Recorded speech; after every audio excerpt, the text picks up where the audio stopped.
Bonjour tout le monde, je m'appelle Alun Badarassen.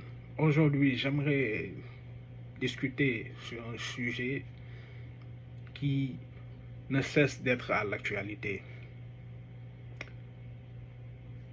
Ce sujet parle des dangers de la conduite en état d'ivresse. Et nous constatons que depuis des années et des années, ça ne fait que revenir. Donc, il me tenait à cœur de pouvoir vous donner des informations sur ce sujet. Tout d'abord, comme nous le constatons nous tous, depuis l'essor de l'automobile au XXe siècle, la route est devenue un espace essentiel à la mobilité, mais aussi un lieu de danger. Parmi les comportements les plus à risque, la conduite en état d'ivresse est une majeure cause d'accidents de la route. Malgré les campagnes de sensibilisation, les sanctions légales, l'alcool continue de faire son ravage. Il altère les capacités cognitives, physiques et des conducteurs, augmentant ainsi des risques d'accidents graves. Ce qui m'amène à dire que malgré cela, malgré de nombreux contenus, malgré toutes ces informations qu'on a aujourd'hui, des conducteurs continuent toujours à prendre le volant après avoir bu. Face à ce fléau, il est crucial de se demander quels sont les dangers réels de la conduite en état d'ivresse. Donc, dans un premier temps,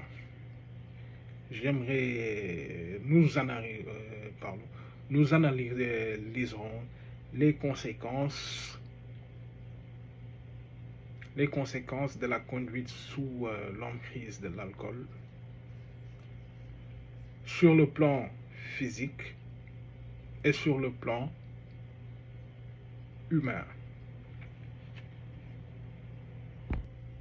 Mais tout d'abord, nous allons commencer avec sur le plan physique. Il est important de dire que l'alcool agit comme un dépresseur du système nerveux. En d'autres termes, il altère les fonctions cognitives du cerveau. Comme si on prend cet exemple, on peut le citer, on peut l'exploiter sur la conduite en état d'ivresse. Donc le conducteur sera en manque de concentration, de coordination, etc. Parce que vu qu'il a bu et que l'alcool fait effet sur son cerveau, du coup, il ne pourra plus être concentré sur la route. Et ce qui est un grave danger à la vie humaine. Selon l'Organisation mondiale de la santé, OMS, le fait de consommer de l'alcool multiplie par 17 le risque d'accident mortel sur la route. Donc ce chiffre donné par l'OMS illustre bien le réel danger de ce phénomène. De plus, les effets de l'alcool sont souvent sous-estimés par le conducteur, car il surestime ses capacités. Il se dit en tête que ouais, je peux conduire, etc. En temps normal, sans l'alcool, l'individu est capable de prendre des décisions rationnelles pour éviter tout problème sur la route. Mais en étant en état d'ébriété, la logique risque de s'évaporer et il prend des décisions insensés, comme par exemple franchir les feux rouges, conduire en excès de vitesse, tous ces facteurs réunis, bon, peut causer évidemment un réel danger aux passagers, aux usagers de la route, aux piétons, etc., etc. Donc, il est très important vraiment de sensibiliser sur ce problème-là. En deuxième lieu, on va parler du côté social, du côté humain, parce que les conséquences d'un accident provoqué par l'alcool au volant ne sont pas uniquement physiques. Elles sont également sociales, économiques comme judiciaires. Outre les blessures et les pertes irréparables, les coupables doivent faire face à des poursuites, donc retraite de permis, lourde amende, voire peine de prison. À cela s'ajoute à la fois des pertes d'emploi, stigmatisation sociale.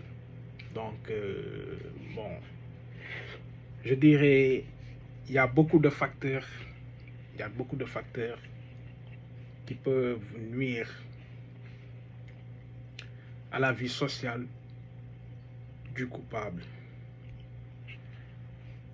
Donc, la conduite, en somme, la conduite en état d'ivresse est une infraction grave qui compromet la sécurité publique, engendrant des drames humains et expose les auteurs à de lourdes amendes. Donc, il est crucial de réfléchir aux moyens les plus efficaces pour éradiquer ce fléau. Donc, pour résumer tout ce que je viens de dire,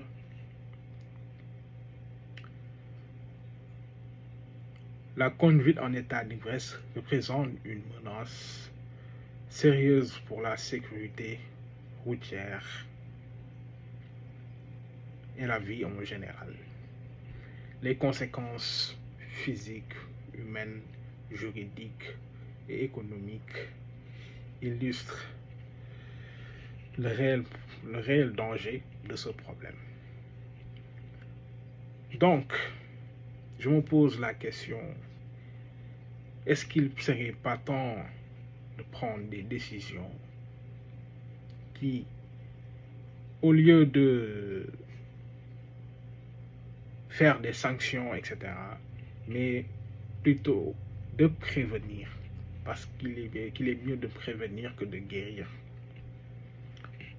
Avec l'essor de l'intelligence artificielle, des automobiles intelligents, etc., je pense qu'il serait possible de trouver un moyen d'arrêter ce phénomène avant que ça commence. Ça nous évitera à des drames qui sont inutiles, des pertes humaines qui sont inutiles. Et franchement, je tiens à remercier ceux qui vont regarder cette vidéo et que ça serve à quelque chose pour remédier à ce danger. Merci de m'avoir accordé votre temps.